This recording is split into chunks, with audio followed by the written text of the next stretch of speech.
আসসালামু আলাইকুম। গতকাল কথা বলেছি আদানির দুর্নীতি নিয়ে, কিভাবে হাসিনা মোদির চাপে আদানিকে বাংলাদেশ লুটপাট করার অবাধ লাইসেন্স দিল। বিনিময়ে হাসিনাও তো আবার বিদ্যুৎ ও জ্বালানি মন্ত্রী, প্রধানমন্ত্রীর অফিসের সঙ্গে ওটাও ছিল, সেও পয়সা বানিয়েছে। আর আজকে আলোচনা করব কুইক রেন্টাল নিয়ে। খুবই বিতর্কিত এবং খুবই জরুরি একটা বিষয়। এই দুটো আলোচনাই একমাত্র বিদ্যুৎ খাতে হাসিনা কিরকম চুরি লুটপাট করেছে তার দুটো উদাহরণ মাত্র। এটা ভাববার কোনো কারণ নেই যে কুইক রেন্টাল ও আদানিকে এই কয়লা চালিত পাওয়ার প্ল্যান্ট থেকে কয়লা কেনার জন্য পয়সা বানিয়ে দিয়ে হাসিনা চুরি করেছে। একমাত্র চুরির উপায় এটাই ছিল। এটা তো নিশ্চয়ই নয়। আপনারা জানেন, রূপপুর পারমাণবিক বিদ্যুৎ কেন্দ্র থেকে নিয়ে সড়ক, ব্রিজ, পদ্মা সেতু, যে কোনো জিনিস যা হাসিনার আমলে তৈরি হয়েছে এবং হাসিনার সরকার ব্যাংক থেকে যেভাবে চুরি করেছে, আত্মীয় স্বজনরা মিলে, সালমান রহমানরা মিলে, এস আলমরা মিলে, এর কোনো নজির তৃতীয় বিশ্বে নেই। ফিলিপিন্সের মার্কস এবং ইন্দোনেশিয়ার সুহার্তোকে দুর্নীতিগ্রস্ত বলা হতো। তাদের দুর্নীতিকে বহু মাত্রায় বহু আগেই হাসিনা পার করেছে। এবং বিনা দরপত্রে, এই যে কুইক রেন্টাল কি জিনিস, বিনা দরপত্রে বিদ্যুৎ সরবরাহ করার গোপন চুক্তি এবং পাওয়ার কুইক রেন্টালের নামে যে বিদ্যুতের সংকট, তাড়াহুড়া করে একটা বিদ্যুৎ কেন্দ্র ভাড়া করে আমরা বিদ্যুৎ সরবরাহ করব, এই ছিল মূল কথা, সহজ সাপটা কথা। কিন্তু এর পেছনের ব্যাপারটা আমাদের জানা দরকার এবং এর যে প্রতিক্রিয়া কি হয়েছে বাংলাদেশের অর্থনীতিতে সেটাও জানা দরকার। তবে আমি আলোচনার সূত্রপাত করার আগে যেটা বলতে চাই, আপনারা সবাই জানেন যে এই দুর্নীতিগ্রস্ত লোকগুলোর বিচার করা দরকার। হাসিনার বিচার তো করতেই হবে, তবে হাসিনার দোসর কয়েক হাজার, মানে তৌফিক এলাহি চৌধুরী থেকে শুরু করে, মানে এই যত রকম মন্ত্রী, উপমন্ত্রী, সচিব, বিদ্যুৎ বিভাগ বলেন, যে কোনো বিভাগ বলেন, সবাইয়ের বিচার করতে হবে সামারি কোর্টে, স্পেশাল ট্রাইব্যুনালে, যেটা এই কোমর ভাঙা সরকারের পক্ষে কোনোদিনও করা সম্ভবপর হবে না, কোনোদিনও হবে না। আমি চ্যালেঞ্জ দিয়ে বলছি, ইউনূস সরকার এদের কোনোদিনও সুষ্ঠু বিচার করতে পারবেন না। এবং শুধু ইউনূস সরকার পারবে না তাই নয়, ভবিষ্যতে যদি পুরনো দলগুলো দ্বারা পরিচালিত কোনো সরকার বাংলাদেশে আসে, তারাও 100% ফেইল করবে। মানে নাম না বললেও আমি কাদের দিকে ইঙ্গিত করছি আপনারা বুঝতে পারছেন। তাদের ভেতরেও চোর, মহা তস্কর, মহা ডাকাতে ভর্তি, গিজগিজ করছে। সুতরাং তাদের দিয়েও হবে না। যেটা আমি আগামীকাল আলোচনা করব, এই দুটো সূত্রপাত ধরে, যে বাংলাদেশে একটা নতুন রাজনৈতিক দল লাগবে, বিপ্লবী দল লাগবে, ছাত্র জনতার দল লাগবে, যারা দেশে আইনের শাসন প্রতিষ্ঠা করতে পারবে।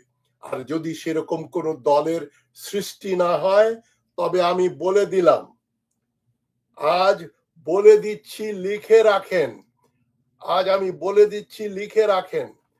এই যে 24শে নভেম্বর রবিবার, আমি আজ বলে দিচ্ছি, লিখে রাখেন, বাংলাদেশ আরো নিম্নগামী হবে, আরো অধপতনে যাবে এবং দেশের টিকে থাকাটাই একটা প্রশ্নসংকুল ব্যাপার হয়ে দাঁড়াবে, প্রশ্নবিদ্ধ ব্যাপার হয়ে দাঁড়াবে। সুতরাং এই আলোচনাটা একটু মন দিয়ে শুনবেন। তারাই শুনবেন যারা মনে করেন বাংলাদেশকে দুর্নীতি মুক্ত একটা উন্নত দেশ বানাতে হবে। আর যারা মনে করেন এভাবেই চলছে, আরো চলবে, এবং অনেকের মনের ভিতরে কিন্তু সুপ্ত বাসনা, আহাহা, ও চুরি করতে পারলো, আমি পারলাম না, সুযোগ পেলাম না। সুতরাং মানে কাকে আপনি বলবেন চোর কে? অতি ভদ্রলোক যাদের ভালো জানতাম, পরে দেখলাম তারা এসব এক একটা পাকা চোর। যাই হোক, বিনা দরপত্রে বিদ্যুৎ সরবরাহের নামে যে কেলেঙ্কারিটা হয়েছে সেটা ছিল কুইক রেন্টালের মাধ্যমে। সবচেয়ে অবাক কাণ্ড হলো হাসিনা সরকার তার অবৈধ অনির্বাচিত সংসদের মাধ্যমে আইন করে কুইক রেন্টালের কোনো সমালোচনা বেআইনি ঘোষণা করলো। এটা আরো মজার ব্যাপার। চুরি করব, কিন্তু আমার চুরির পদ্ধতি নিয়ে কোনো প্রশ্ন তোলা যাবে না, কেউ কথা বলতে পারবে না, যে জন্য আদালতে ইনডেমনিটি দিল, যে একেবারে কোনো আলোচনাও করা যাবে না মিডিয়াতে বা প্রকাশ্যে। কুইক রেন্টালের মাধ্যমে জরুরি ভিত্তিতে বিদ্যুৎ সরবরাহকারীদের সকল প্রকার আইনের হাত থেকে নিষ্কৃতি দেওয়ার জন্য এক ইনডেমনিটি আইনও পাশ করেছিল হাসিনা সরকার। ইউনূস সরকার নভেম্বরের 14 তারিখ এই ইনডেমনিটি বা দায় মুক্তি বাতিল করেছে। খুব ভালো পদক্ষেপ। কিন্তু ইউনূস সরকার এরপরে কত দূর যাবেন? আপনারা দেখেন না, তৌফিক এলাহি চৌধুরীর ছবি দেখলাম, পুলিশ নিয়ে যাচ্ছে হাত খোলা, হাতে কোনো হ্যান্ডকাফ নেই। বাংলাদেশের আইনে আছে ফৌজদারি আদালতে গ্রেপ্তারকৃত ব্যক্তির হাতে হাত কড়া পড়ানো হবে। আপনাদের মনে নাই হাসিনার আমলে দেলোয়ার হোসেন সাইদি থেকে শুরু করে সবাই শুধু হাত কড়া না, ডান্ডা বেরি লাগিয়ে তাদেরকে পুলিশ আদালতে নিত এবং আবার জেলখানায় নিত, গাড়িতে তুলতো। মনে আছে ওই দৃশ্যগুলো? 70 বছর বয়স্ক দেলোয়ার হোসেন সাইদির হাতে পায়ে ডান্ডা বেরি। আর এই মহাতস্কর মহাদুর মানে চোর এই তৌফিক এলাহি চৌধুরী প্রমুখ, সালমান রহমানরা, হাসানুল্লাহ ইউনূস, রাশেদ খান মেননরা খালি হাতে হাসতে হাঁটতে যাচ্ছে আসছে। সুতরাং ইউনূস সরকার এদের বিচার করতে পারবেন আমার মনে হয় না। কেননা আইনমন্ত্রী এবং আইন মন্ত্রণালয়ের স্বরাষ্ট্র মন্ত্রণালয় ইউনূস সরকারের সবচাইতে পচা মন্ত্রণালয়। এরা একেবারেই কোমর ভাঙা। যাই হোক, রেন্টাল বা ভাড়ায় চালিত বিদ্যুৎ কেন্দ্রের পাশাপাশি কুইক রেন্টাল পাওয়ার সাপ্লাই বা দ্রুত ভাড়ায় বিদ্যুৎ পাবার ব্যবস্থা রয়েছে, সব দেশেই আছে। জরুরি অবস্থায় অথবা অর্থাৎ বিদ্যুতের যখন চরম সংকট, তখন জরুরি ভিত্তিতে বিদ্যুৎ ভাড়া নেওয়া হয়। যেমন আমাদের বাড়িতে ইলেকট্রিসিটি চলে গেলে আপনারা জরুরি ভিত্তিতে জেনারেটর চালু করেন। কুইক রেন্টাল হচ্ছে এই ধরনের হাজার হাজার জেনারেটর যেগুলো কারো কাছ থেকে আপনি ভাড়া নিচ্ছেন। তবে অবাক করার ব্যাপার হচ্ছে ওইটাই চুরির সবচেয়ে বড় উপায় ছিল। যখন জেনারেটর চলছে না, মনে করেন আপনি জেনারেটর বললেন যে তুমি 100 মেগাওয়াট বিদ্যুৎ দেবে, দরকার হলে আমি তোমার কাছ থেকে নেব, কিন্তু আমার বিদ্যুৎ কোনো লোডশেডিং হচ্ছে না, দরকার নেই, তাহলেও ক্যাপাসিটি চার্জ দিতে হবে।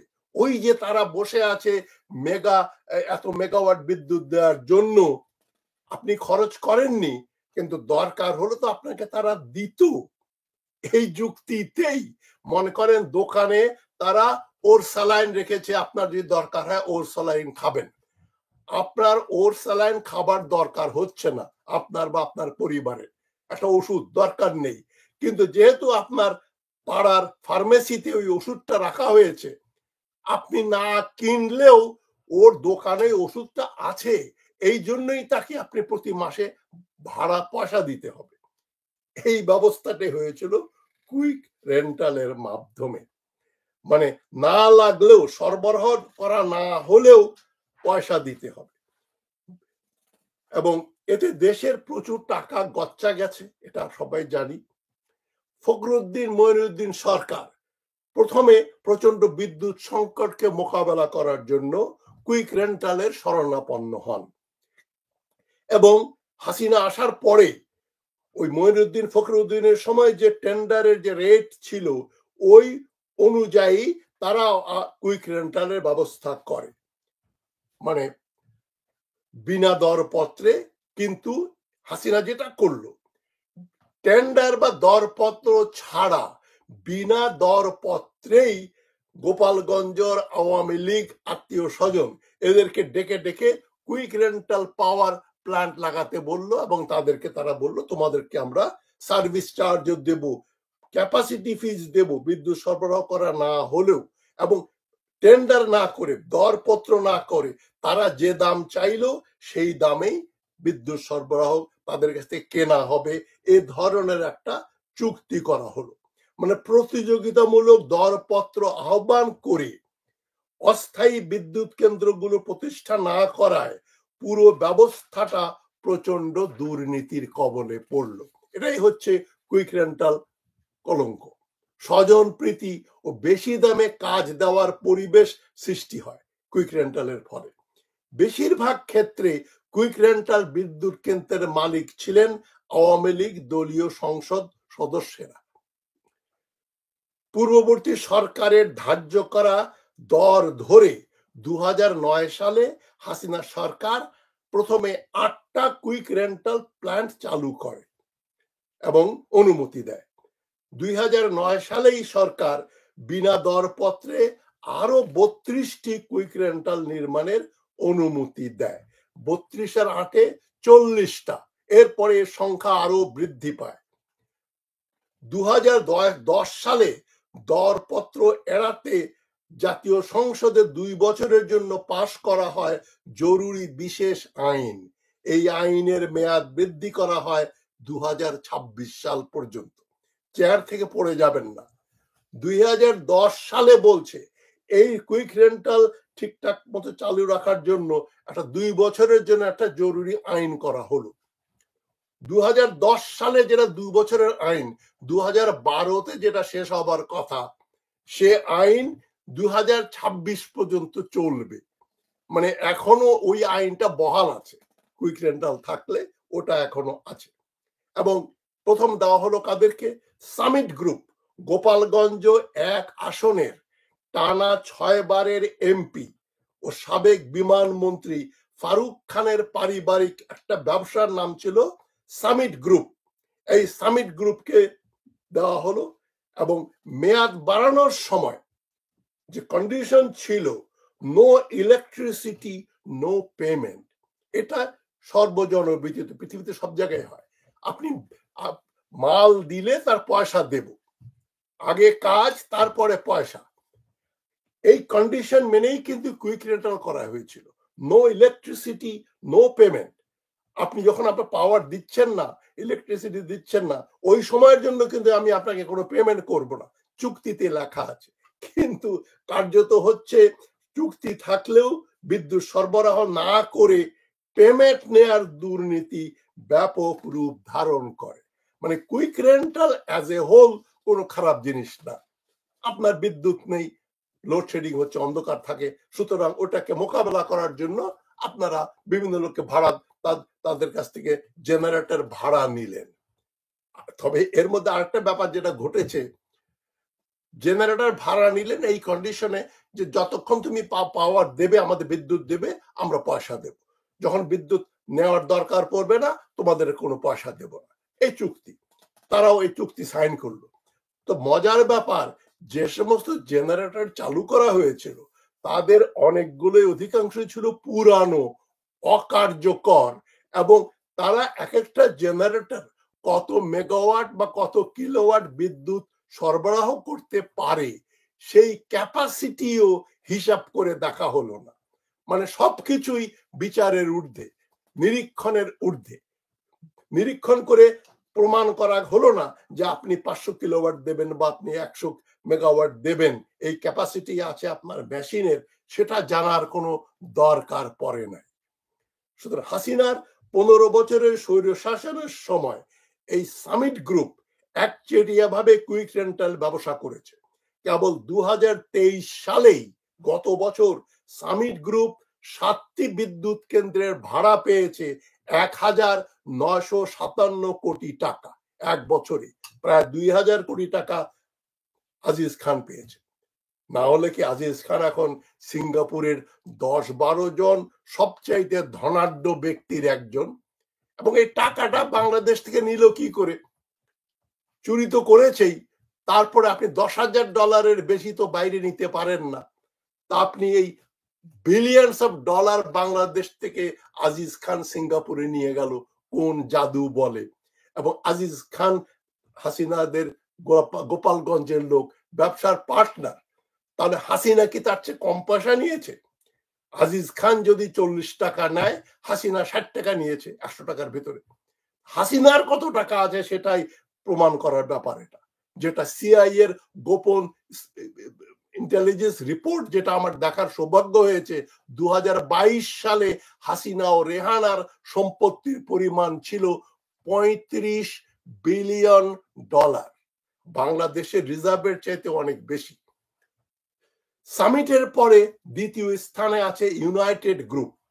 এর 5টা কুইক রেন্টাল পাওয়ার প্ল্যান্ট গত বছর ভাড়া পেয়েছে 1,682 কোটি টাকা, এবং 10-12টা কুইক রেন্টাল কোম্পানি প্রতি বছর বহু হাজার কোটি টাকা কামাই করেছে।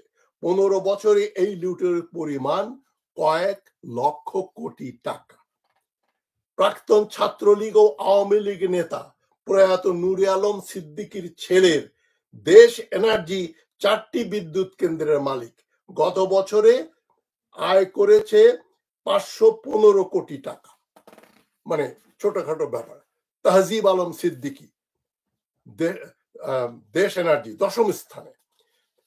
সুতরাং 2010 সাল থেকে 2013 সালের মধ্যে কুইক রেন্টাল বন্ধ হবার কথা থাকলেও হাসিনার মেয়াদ শেষ পর্যন্ত কুইক রেন্টালের চুরি জারি ছিল। হাসিনার সময় দায় মুক্তি আইন ও ট্যাক্স ফাঁকি দেয়া ও নানান ফাঁক ফোকর দিয়ে প্রতি বছর হাজার হাজার কোটি টাকা চুরি করেছে কুইক রেন্টাল প্ল্যান্টগুলো, বরং লক্ষ লক্ষ কোটি টাকা। কুইক রেন্টাল বিদ্যুৎ খাতে চুরির একটা উদাহরণ মাত্র, যেটা আগেই বলেছি। গতকাল আমি গৌতম আদানির কয়লা চালিত বিদ্যুৎ কেন্দ্রের ভয়াবহ দুর্নীতির কথা আলোচনা করেছি। আদানি সহ দেশীয় আদানিদের বিচার হবে কবে? এটাই প্রশ্ন। আমি মনে করি প্রচলিত ও প্রতিষ্ঠিত রাজনৈতিক দলগুলো যদি ক্ষমতায় আসে, তাহলে আদানির ও কুইক রেন্টালের চোরদের কোনোদিনও বিচার হবে না। এটা আমি পুনরাবৃত্তি করছি, এটা একটা গুরুত্বপূর্ণ তথ্য বলে। আমি এই জনগণের, ছাত্র জনগণের যেটা নতুন দল করা দরকার, একেবারে অপরিহার্য, এর উপরে আমি কালকে আলোচনা করব। দেখবেন কেন এখন একটা নতুন রাজনৈতিক দল দরকার, যে দলে সৎ মানুষ ছাড়া অসৎ মানুষ থাকবে না। মানে যদি আইনের শাসন হতো, এই কুইক রেন্টালের যারা যারা দায়ী তাদের সবগুলোরই যাবজ্জীবন কারাদণ্ড হতো এবং সমস্ত সম্পত্তি বাজেয়াপ্ত হতো, এবং চীন হলে তাদের মৃত্যুদণ্ড হতো। চীনে এ ধরনের করাপশনের জন্য মৃত্যুদণ্ড রয়েছে। এক কথায় কুইক রেন্টালের তথাকথিত ক্যাপাসিটি চার্জের নামে 15 বছরে দেশ থেকে কয়েক বিলিয়ন ডলার বিদেশে পার হয়েছে। হাসিনা প্রধানমন্ত্রী, বিদ্যুৎ, জ্বালানি ও খনিজ সম্পদ মন্ত্রী। এই ব্যাপারটা কিন্তু কেউ চিন্তা করছেন না, কেউ বলছেন না, আমি বলছি। যেমন আপনাদের মনে আছে, এই যে ক্যাপ্টেন মনসুর আলীর ছেলে নাসিম ছিল হোম মিনিস্টার, প্রথমে ছিল টেলিযোগাযোগ মন্ত্রী। তো টেলিযোগাযোগ মন্ত্রীর পরে তাকে বানানো হলো হোম মিনিস্টার।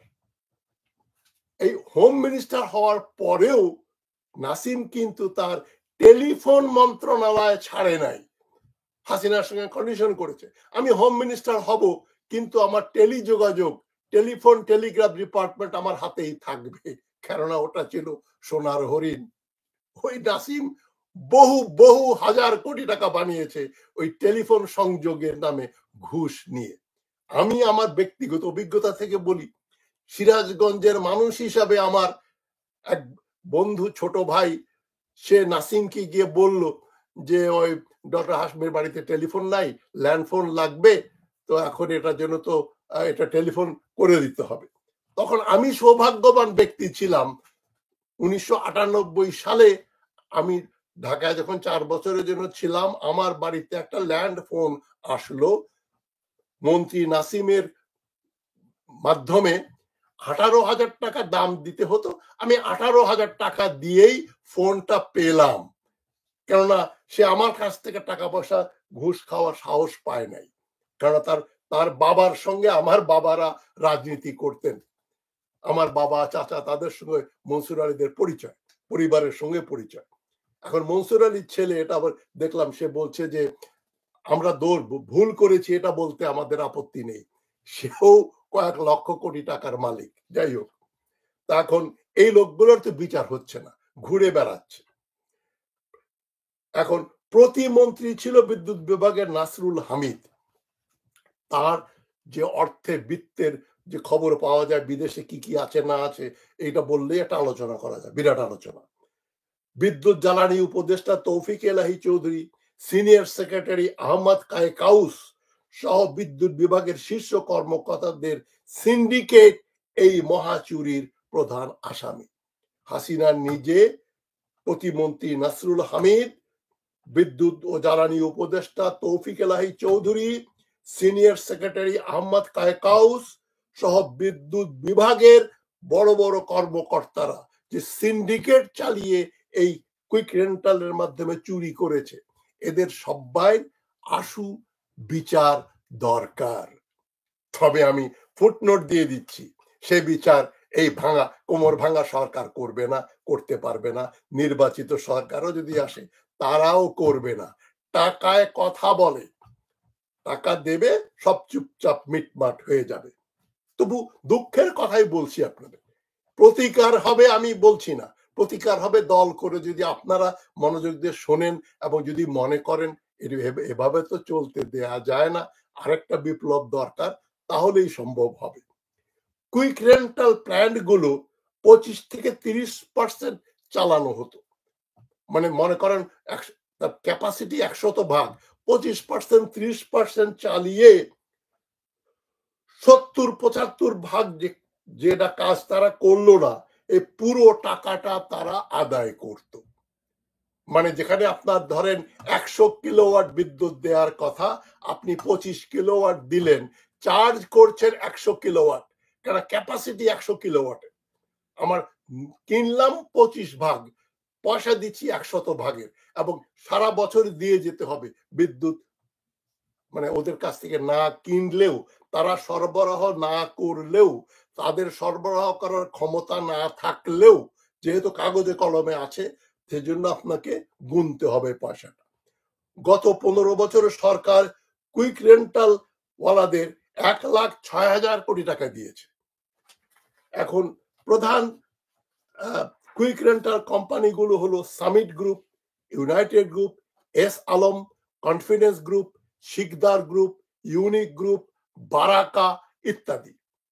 আরো একটা মজার বা দুঃখের বিষয় হলো কুইক রেন্টাল কোম্পানিগুলোর মালিকেরা 25-30% বিনিয়োগ করে, এটা খুব গুরুত্বপূর্ণ পয়েন্ট, তারা বিনিয়োগ করছে 25 বা 30%, 70-75 অংশ তারা ব্যাংক থেকে ধার নিয়ে কিনছে, এবং ব্যাংক ডিফল্টার হচ্ছে, ব্যাংকের থেকে ধার নিয়ে এই জেনারেটর গুলো কিনছে, এবং একাধিকবার নির্মাণ ব্যয় আদায় করছে তারা সরকারের কাছ থেকে, একবার না বারবার তারা ওই যে বানাচ্ছে, এই জন্য নাকি বিভিন্ন সময় ভাউচার দিয়ে তারা সরকারের কাছ থেকে টাকা নিচ্ছে, এবং ব্যাংকের টাকাও তারা ফেরত দিচ্ছে না, এবং এইভাবেই 15 বছর চলল।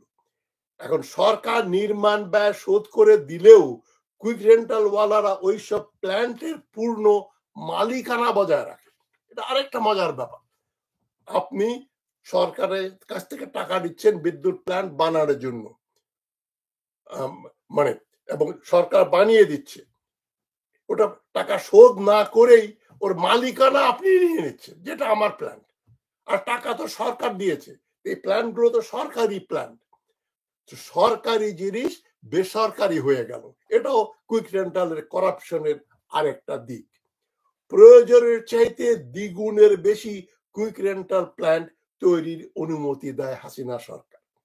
এখন নাসরুল হামিদ, আজিজ খান সহ কুইক রেন্টাল ওয়ালাদের বিদেশে বিলিয়ন বিলিয়ন ডলারের সম্পত্তি রয়েছে, এগুলো ফেরত আনতে হবে, ফেরত আনার ব্যবস্থা করতে হবে, আজিজ খানের বিরুদ্ধেও আইসিসি ট্রাইব্যুনালে বিচার করে তাকে বাংলাদেশে এক্সট্রাডাইট করার জন্য সিঙ্গাপুরকে বলতে হবে। সিঙ্গাপুর করাপশনের ব্যাপারে অনেক সচেতন, অনেক তারা মানে প্রোঅ্যাক্টিভ, কিন্তু এই চেষ্টাটা কে করবে? টাকা তো দিলে কোন কে এই অভিযোগটা দায়ের করবে? কে?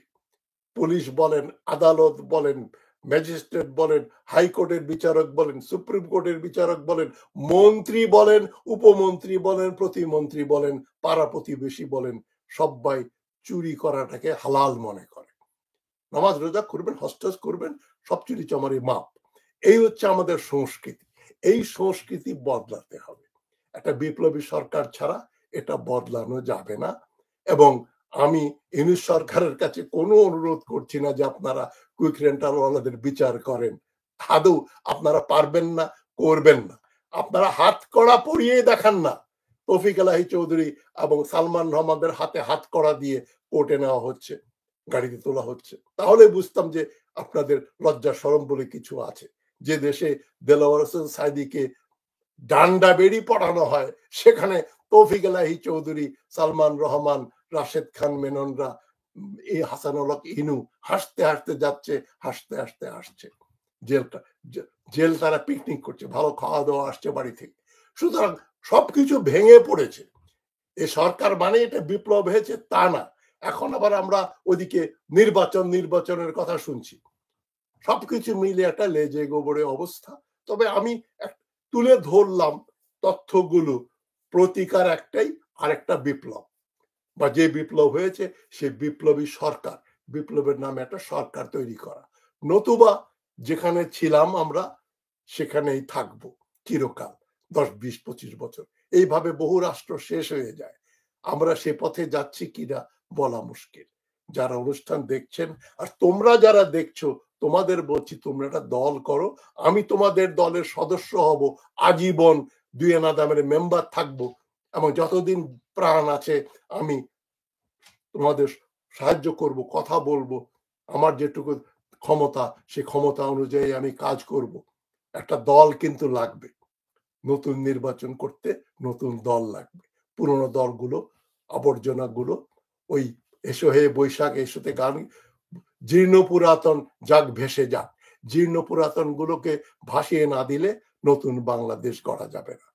সবাইকে অভিনন্দন জানাচ্ছি, সংগ্রামী অভিনন্দন জানিয়ে আশা ব্যক্ত করে আমি আজকের বক্তব্য শেষ করছি। কালকে আবার অনুষ্ঠান, নতুন দল করা কেন প্রয়োজন, কারা করবে, তাদের উদ্দেশ্য কি হবে, এটা নিয়ে কথা বলবো। দেখবেন সবাই। ভালো থাকবেন। আসসালামু আলাইকুম।